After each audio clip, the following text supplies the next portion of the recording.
Благодарю. Я Шабанова Мухаммедова, гражданка Республики Таджикистан. Прошлого года я приехала, попросила на территории Польши политические убежище. К сожалению, мне отказали и отправили заново в Республику Беларусь. И я была задержана там в течение 9 месяцев. Я стала жертвой пограничники Республики Польша. И я хочу сказать сегодня, что так же, как и я, многие находятся на границе, которые не впускают в Польшу.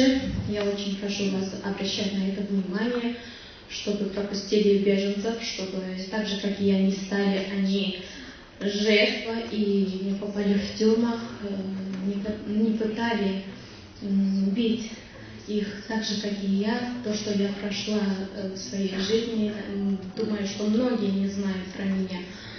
Но я хочу, чтобы международные организации, и так же, как и на территории Польши, тоже на это обратили внимание, чтобы пропустили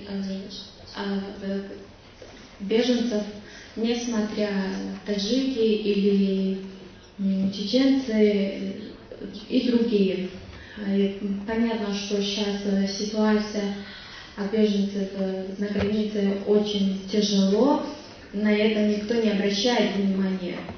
Так же, как и всем известно, что в Таджикистане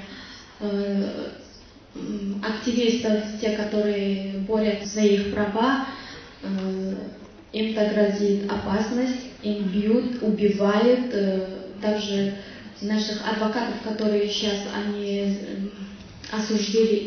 осужденные, они получили 25 срока лишения свободы.